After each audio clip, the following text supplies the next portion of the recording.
तो आप लोगों को अब ये दिखाई दे रहा है बेटर थोड़ा, कि देखिए यहाँ पर हमने एक पैराग्राफ क्रिएट किया था, उसमें हमने लाइन ब्रेक देने की ट्राई की थी अपने कोड के अंदर, लेकिन ऐसा हुआ नहीं, नहीं हुआ। तो अब हमें इसको क्या करना पड़ेगा, HTML को स्पेसिफिकली ये बताना पड़ेगा कि इस जगह पर मुझे अपनी लाइन ब्रेक्स देने हैं, लाइन ब्रेक करनी है यहाँ पर।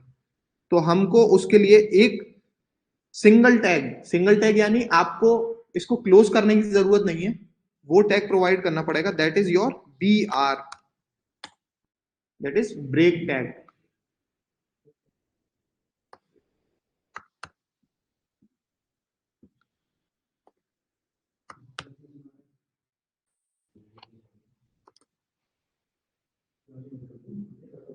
अब मैं वापस से इसको रिफ्रेश करूंगा तो आप देखेंगे अब जो आपको ब्रेक चाहिए था लाइन के अंदर वो मिल गया है यहाँ पर।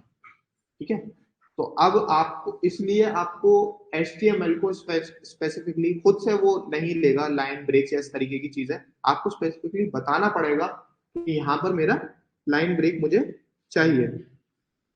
ठीक है, उसके लिए भी टैग्स यूज होते हैं। तो ये तो बात रही आपकी पैराग्राफ की। और क्या क्या टाइपोग्राफी टैग्स हो सकते हैं यहाँ पर, यहाँ पर हो सकता है,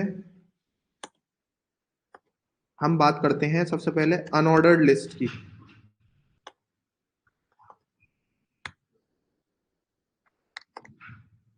अनऑर्डर्ड लिस्ट के लिए कौन सा टैग होता है, UL. UL is for unordered list. Unordered list क्या होती है, आप लोगों ने देखा होगा कि माइक्रोसॉफ्ट वर्ड या माइक्रोसॉफ्ट एक्सेल के अंदर बुलेटेड लिस्ट जो होती है, बुलेटेड लिस्ट जिनके सामने को कोई पॉइंट वाइज कुछ टाइप टेक्स्ट लिखना है और उसके सामने आपको बुलेटेड पॉइंट्स चाहिए, round bulleted points, diamond bulleted point, इस तरीके के। वही पॉइंट्स अगर आपको यहाँ चाहिए HTML के अंदर, तो आप वो उसको किस में लिखोगे, यूएल टैग में। यूएल टैग के अंदर आपको इसको लिखने का तरीका क्या होता है, यूएल सिर्फ यूएल लिख देने से, उसके अंदर पॉइंट लिख देने से वो लिस्ट नहीं बनाएगा, आपको स्पेसिफिकली बताना पड़ेगा कि यूएल के अंदर जो मेरे लिस्ट पॉइंट्स हैं, लिस्ट एलिमेंट्स हैं, वो क्या है, उनके लिए भी टैग्स मौजूद है। तो यूएल के अंदर फर्दर आपको क्या करना पड़ेगा, एक और टैग डिक्लेयर करना पड़ेगा, LI। ये आपके लिस्ट आइटम्स हैं। ठीक है, LI इज लिस्ट आइटम्स। ठीक है, तो यहां पर आपको देना पड़ेगा स्पेसिफिकली लिस्ट आइटम 1,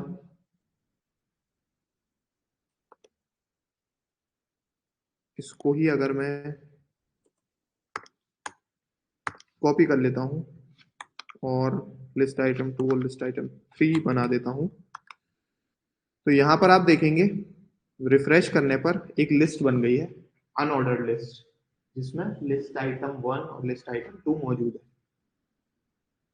ठीक है, तो ये तो बात हुई आपकी किसकी, अनऑर्डर्ड लिस्ट। अभी हम किसके बारे में बात कर रहे हैं, टाइपोग्राफी कंपोनेंट्स। अभी तक हम टाइपोग्राफी कंपोनेंट्स देख रहे हैं, टाइपोग्राफी कंपोनेंट्स की बात कर रहे हैं। और इसमें सबसे पहली चीज जो दी गई है वो यही बताई गई है, हेडिंग्स, पैराग्राफ, लिस्ट। ठीक है जी,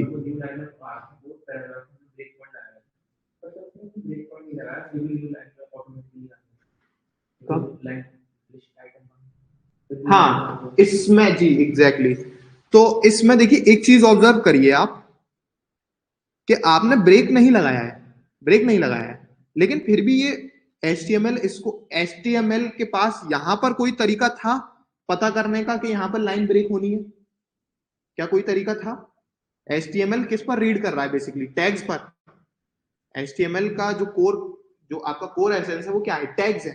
ठीक है, ये खुद ब्रेक हो रही थी, ये सवाल तो यहां पर भी आना चाहिए था कि H1 और H2 खुद ब्रेक कैसे हो जा रही है, ये भी तो मैंने अलग अलग लिखी है। तो आप यहाँ पर एक चीज ऑब्जर्व करिए, मैंने सबके आगे टैग लगाया हुआ है, हर किसी के आगे टैग दिया हुआ है, हर किसी को टैग दिया हुआ है। तो HTML को मालूम है कि ये नया टैग स्टार्ट हुआ है यहाँ से। ठीक है, तो इसलिए वो क्या कर रहा है, उसको नेक्स्ट लाइन से लेकर आ रहा है हर बार।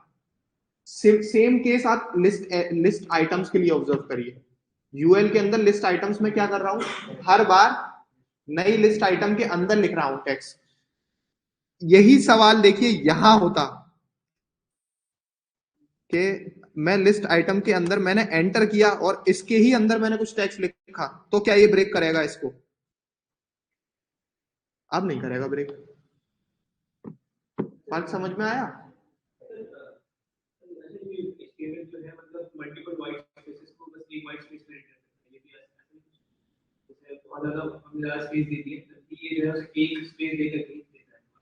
मान लीजिए आपने दिस आइटम वन लिखा, ठीक है, उसके बाद फिर ये जो कैसे लिखा है, अगर में काफी स्पेस होगी जहाँ कोड में लिखा है, हाँ हाँ, तो क्योंकि हमने ब्रेक नहीं लगाया तो आगे से उसे एकदम जो है बिना कोई स्पेस भी हटा कर लिखा है। बिल्कुल बिल्कुल, हाँ वाइट स्पेसेस, बिल्कुल एग्जैक्टली सही कह रहे हैं।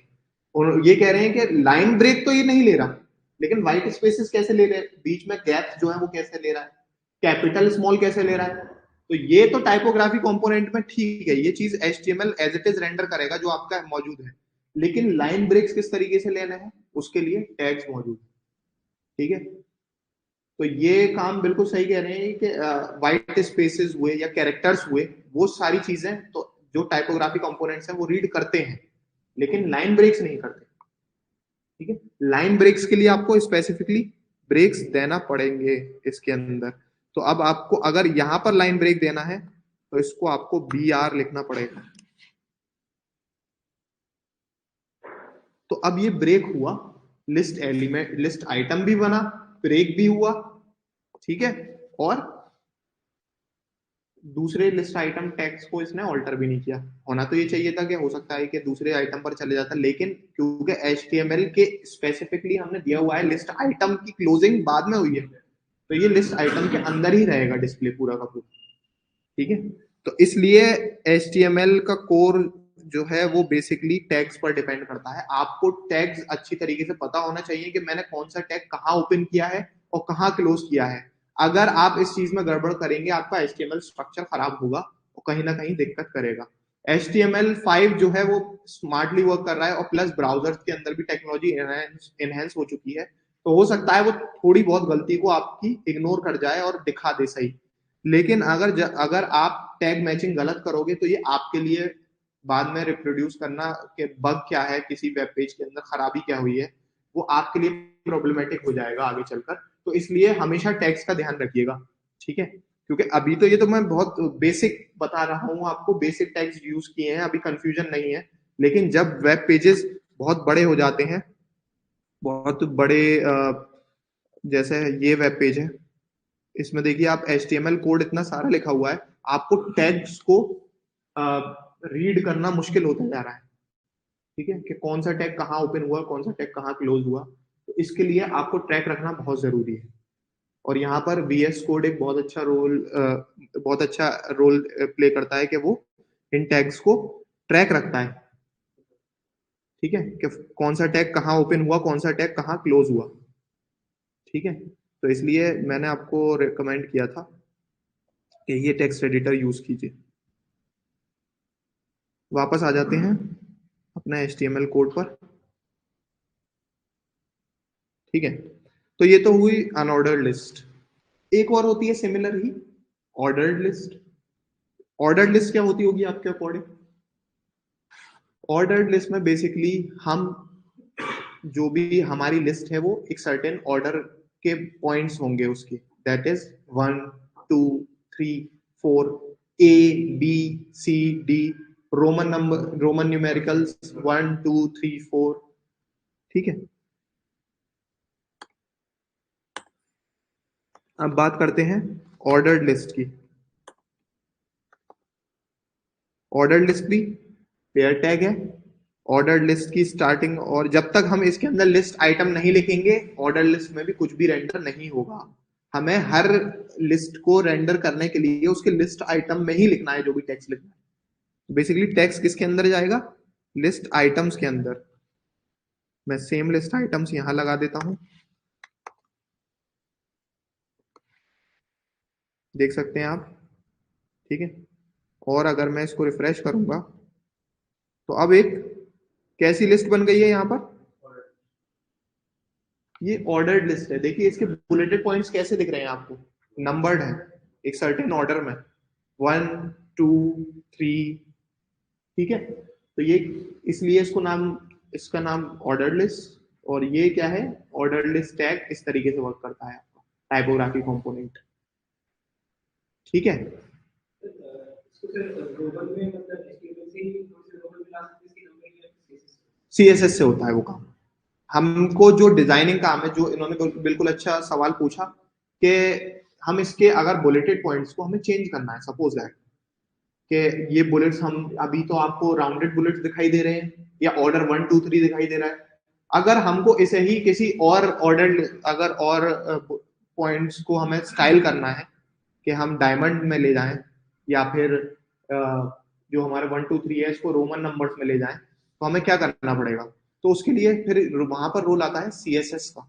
सीएसएस के अंदर इनका ये प्रॉपर्टी मौजूद है जो कि क्या करती है, लिस्ट आइटम्स को, लिस्ट आइटम की जो स्टाइलिंग है उसको चेंज कर देती है जो हम चाहें। ठीक है, तो वो सीएसएस के थ्रू। अब अगर बात करते हैं और कौन कौन से टाइपोग्राफी इसमें मौजूद है जो कि HTML के अंदर बताई गई है, तो अगर कोई टाइपोग्राफी कंपोनेंट बचता है तो अब सेंटर अगर करना है बेसिकली कि हम इसको मान लीजिए किसी टेक्स्ट को सेंटर करना चाह रहे हैं, जैसे हमारा पैराग्राफ है इसको ही सेंटर में लेकर आना है, तो क्या करेंगे, इसके अराउंड, इसके ऊपर इस पैराग्राफ को रैप कर देंगे सेंटर टैग में।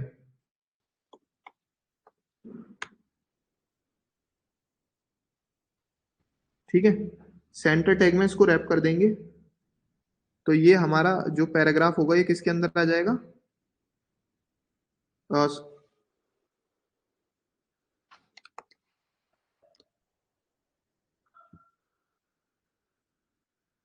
बीच में आ जाएगा। ठीक है, हमारा पैराग्राफ कहाँ पहुंच गया है, बीच में। तो अगर अलाइनमेंट की बात है तो हम इसको अलाइन भी कर सकते हैं वाया सेंटर टैग। एक चीज होती है दैट इज हॉरिजॉन्टल लाइन। आपने देखा होगा कि बीच में कभी कभी टेक्स्ट के बीच में हमें डिविजन्स को ब्रेक करने के लिए एक एलिमेंट लगाना पड़ता है, दैट इज योर HR। और HR टैग को हम क्या कर सकते हैं, सिंगल लाइन में भी इसको क्लोज यहीं पर ही कर सकते हैं, क्योंकि इसको पेयर, ऑल्दो ये क्लोजिंग टैग की जरूरत होती है इसको, लेकिन हम इसको सिंगल लाइन में ही क्लोज कर सकते हैं। किस तरीके से, अगर किसी टैग को सिंगल लाइन में ही क्लोज करना है तो जो स्लैश है वो बाद में लगाएंगे आप, राइट एरो से पहले। यहां पर आपने इसको क्लोज किया और ये आपकी आ गई HR, this is your horizontal line. ठीक है, ये दिख रही है आपको, ये ब्रेक करने के लिए, this is your HR tag. और भी होते हैं, प्रिजर्व टैग होता है जो कि आपको अगर line break as it is रखना है उसके लिए भी एक टैग बनाया गया, that is preserve pre tag. Preserve formatting tag वो क्या काम करता है कि आप उसके अंदर जो भी चीजें लिखते चले जाओगे वो एज इट इज उसको प्रिजर्व करेगा with line breaks as well. ठीक है, वो हो गया आपका प्रिजर्व टैग।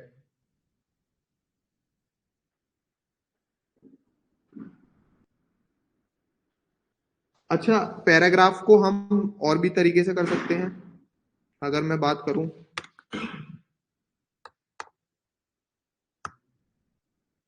लेकिन ये सारी चीजें हो चुकी हैं,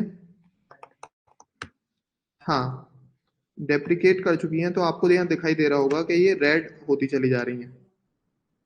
ठीक है, अगर मैं इसको राइट कर दूं तो ये राइट में चला गया। ये मैंने क्या लिखा, आपने एक चीज ऑब्जर्व करी कि मैंने सेंटर टैग तो को कमेंट आउट कर दिया। कमेंट आउट, HTML में कमेंट करने का तरीका क्या होता है, कमेंट करने से क्या मुराद है यहाँ पे, कमेंट कर दिया अगर आपने किसी भी HTML टैग को, तो वो आप क्या उसको क्या रिप्रेजेंट कर रहे हो कि ये मेरे HTML का, ये मेरे कोड का पार्ट अब नहीं रहा है, इसको अवॉइड कर दो। ठीक है, HTML में कमेंट हम किस तरीके से ऐड करते हैं, यहाँ आप देख सकते हैं कि हमने क्या किया, एक एक्सक्लेमेशन मार्क लगाया, 2 हाइफन्स लगाए, ठीक है, और ये एक टैग बना दिया उस टैग के अराउंड। इस तरीके से आप क्या करोगे, किसी भी टैग को कमेंट कर सकते हो comment out. Comment out code कभी भी एक्चुअल कोड के साथ रेंडर नहीं होगा, ठीक है। तो ये कमेंट करने का तरीका है इन HTML, ठीक है। तो अब ये मैंने कमेंट कर दिया, तो आप देखिए कि क्या हुआ कि सेंटर टैग का इफेक्ट खत्म हो गया इस पर से, और अब ये कैसा दिखने लगा, राइट, ठीक है।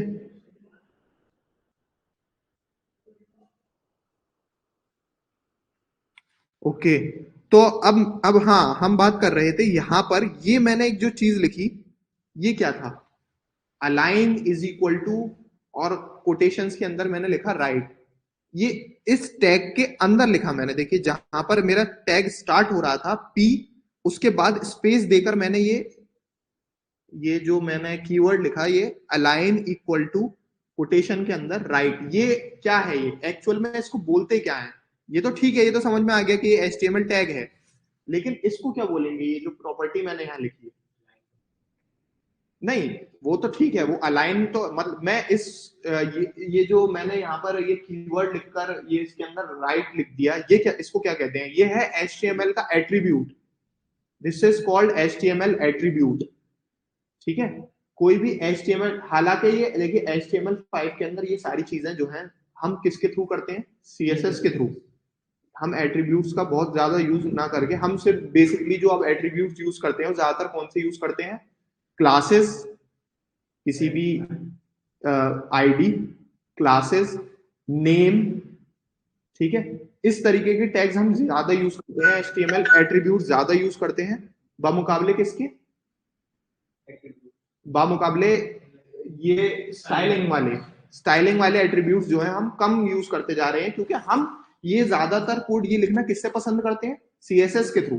ये सारी ही चीजें CSS से हो जाती हैं, तो इसलिए हमें इससे करने की जरूरत नहीं, ठीक है। CSS का भी मैं आपको थोड़ा सा इंट्रोडक्शन दूंगा, पहले हम थोड़ा HTML को ज्यादा समझ लेते हैं। आज के लिए HTML, हाँ, हमें ये पता चलेगा कि हमें जो बॉडी के बाद में जो हेड डालना है, नाम डालना है, तो कौन सी सीक्वेंशियल ऑर्डर में डालना है या कब डालना है, ये तो आप पर डिपेंड करता है ना, कि आप अगर उसको, जैसे मैंने यहाँ पर 1 by 1 लिखता चला गया, मैं इनको चीजों को H1 H2 H3, अगर मैं ये पैराग्राफ ऊपर लिख देता तो ऐसा थोड़ी नहीं है कि पैराग्राफ को रेंडर नहीं करता, वो पैराग्राफ को ऊपर रेंडर करता, ठीक है। तो ऑर्डर क्या होना है, ये तो आपके यूज केस पर डिपेंड करता है कि आप वेब पेज किस तरीके का बनाना चाह रहे हो, कंपोनेंट आप उसके अकॉर्डिंग लगाते जाओगे, ठीक है। तो जो ऑर्डरिंग है वो आपके ऊपर डिपेंड करती है। आप ये पैराग्राफ जो मैंने यहाँ लिखा हुआ है, इसको ही अगर मैं उठाकर सबसे टॉप पर रख दूं तो ये सबसे टॉप पर रेंडर होगा, ये देखिए स्टार्टिंग में आपके पैराग्राफ आ गया। तो totally depends on your use case, आपको जरूरत क्या है, किस तरीके से यूज करना है, क्या उसकी स्टाइलिंग होगी, कहाँ रखना है उसको HTML बॉडी में, अलाइनमेंट क्या होगा उसका, ये सारी चीजें डिसाइड करना डेवलपर का काम है। डेवलपर जिस जिस अकॉर्डिंग कोड लिख देगा वो वैसे ही HTML पर रिप्रेजेंट हो जाएगा जो आपके वेब पेज पर, ठीक है। Preserve formatting, exactly. तो प्रिजर्व फॉर्मेटिंग को अगर मैं बात करूं, प्री टैग को अगर लिया जाए तो ये है प्रिजर्व फॉर्मेटिंग, ठीक है। इसमें अगर मैं यही टैग्स जो मुझे BR की जरूरत पड़ गई लिखने की, अगर मैं एज इट इज यहां पर लिख दूं और मैं इसके अंदर से ये टैग्स हटा दूं,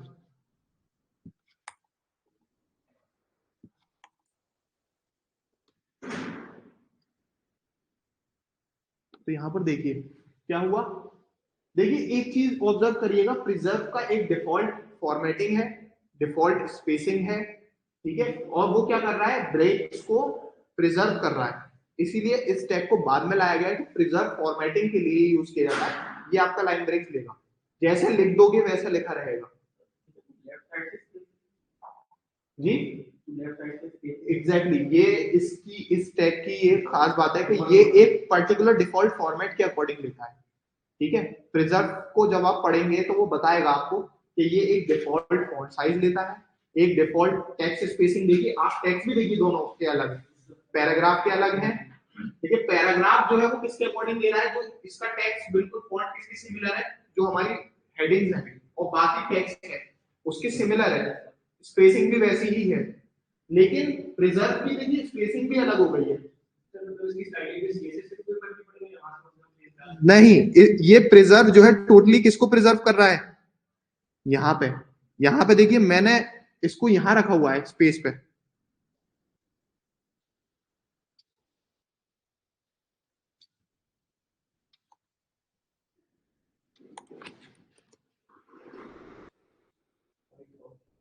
पीछे हो गया। बिल्कुल प्रिजर्व क्या है कि HTML में जैसे आपने जहां लिख दिया उसको और जितनी स्पेस लेफ्ट से राइट से ऊपर से नीचे पूरा का पूरा उसके अंदर वो एज इट इज रहेगा मौजूद।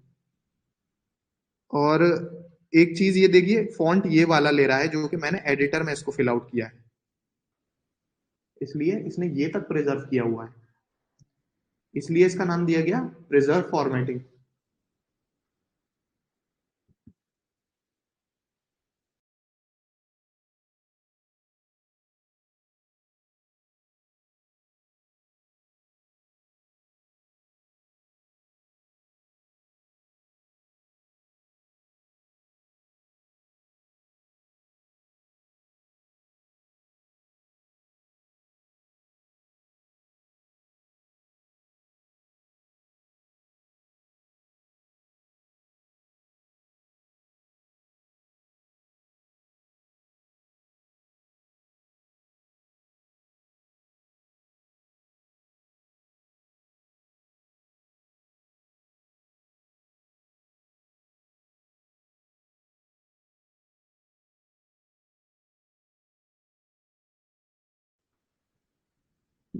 तो हम कंटिन्यू करते हैं। आपको समझ में आया प्रिजर्व फॉर्मेटिंग का? इवन देखिए आपकी जो मार्जिन मैंने टेक्स्ट एडिटर में लेफ्ट साइड पर दी हुई है वो भी प्रिजर्व है, और फॉर्मेट जो आप देख रहे हो ना टेक्स्ट का, वो कौन सा टेक्स्ट का फॉर्मेट है जो मैं अपने एडिटर में लिखा हूँ, ठीक है, वही टेक्स्ट दिखा रहा है वो, that's why it's preserve formatting. हाँ, हम बात कर रहे थे एट्रीब्यूट्स की। तो एट्रीब्यूट्स क्या क्या हो सकते हैं, जैसे मैंने यहाँ लिखा अलाइन राइट, इसने क्या किया राइट पर ले लिया। फॉन्ट साइज अगर मैं दूं,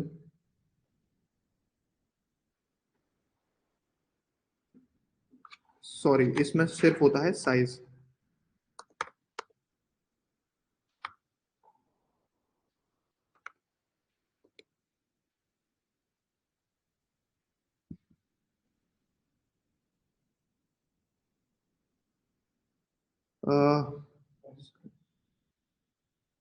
जी फॉन्ट ही होता है मुझे एग्जैक्टली क्योंकि हम लोग अब ज्यादातर इसको किस पर मूव करते जा रहे हैं, CSS बेस्ड। तो हमें अगर इसको साइज देना है तो हमें किस तरीके से देना पड़ेगा, हमें यहाँ पर थोड़ा सा स्टाइल लिखना पड़ेगा, that will be your CSS। मैं यहाँ पर जाना नहीं चाह रहा हूँ लेकिन आपको दिखाने के लिए कि हम इसकी स्टाइलिंग भी कर सकते हैं, हमें आपको यहाँ पर ऐसे देना पड़ेगा। मैं अभी इस कोड को आप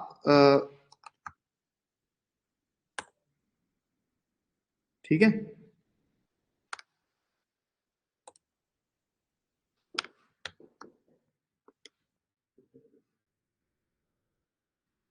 तो देखिए फॉन्ट साइज इसका कम हो गया। हमें अगर बढ़ाना है तो हम इसको ही 20px ले सकते हैं, तो ये आपका फॉन्ट साइज बढ़ जाएगा, ठीक है। तो स्टाइलिंग का काम जो है वो किसका है, CSS का। HTML के थ्रू हम क्या बनाएंगे, स्ट्रक्चर बनाएंगे, जो स्ट्रक्चर है स्केलेटन है हमारे वेब पेज का एग्जैक्टली, वो हम किसके थ्रू बनाएंगे, HTML के थ्रू। स्टाइलिंग जो करनी है हमें वो किसके थ्रू करेंगे, हम CSS के थ्रू। तो हम दोनों चीजें इस वर्कशॉप में कवर करने वाले हैं, ठीक है। तो ये मैंने आपको एक छोटा सा एग्जांपल दे दिया, CSS किस तरीके से इंप्लीमेंट होती है, कैसे होती है, ये क्या चीज थी जो मैंने लिखी, इस पर अभी आपको डिटेल में जाने की जरूरत नहीं है क्योंकि हम बात कर रहे हैं किसकी, HTML की, ठीक है। अभी मैं ये हटा देता हूं, ठीक है। ये एट्रीब्यूट था। एट्रीब्यूट हम ये यूज ना करके हम ज्यादातर एट्रीब्यूट जो हम यूज करते हैं वो होती है हमारी आईडी। देखें फॉरन जैसे ही मैंने लिखा VS कोड ने सजेस्ट कर दिया आईडी का यूज करना। आईडी का नाम मैं दे देता हूं जैसे फर्स्ट पैरा, ठीक है। ये इसका क्या हो गया, एट्रीब्यूट हो गया। एट्रीब्यूट क्या होता है, बेसिकली HTML की जो प्रॉपर्टीज हैं, जो आइडेंटिफाइंग कैरेक्टरिस्टिक्स हैं, वो क्या है उसके एट्रीब्यूट्स, कि इसको हमने ये आईडी दी है को और ये क्लास दी है, तो हम क्लास भी दे सकते हैं इसको, ठीक है। अब आईडी और क्लास में क्या फर्क है, क्लास हम मल्टीपल टैग्स पर लगा सकते हैं, मल्टीपल HTML टैग्स पर सेम क्लास हो सकती है। आईडी हमारी मल्टीपल टैग्स पर नहीं जानी चाहिए, ठीक है। आईडी एक टैग पर एक ही रहनी चाहिए, आईडी एक यूनिकली आइडेंटिफाइंग एट्रीब्यूट होना चाहिए, ठीक है। इन सब का यूज क्या है, आईडी, क्लासेस, ये जो एट्रीब्यूट्स मैं आपको बता रहा हूं, इनका यूज क्या है, इनका यूज आएगा CSS के अंदर या जावास्क्रिप्ट के अंदर, ठीक है। इनको वहां यूज किया जाता है।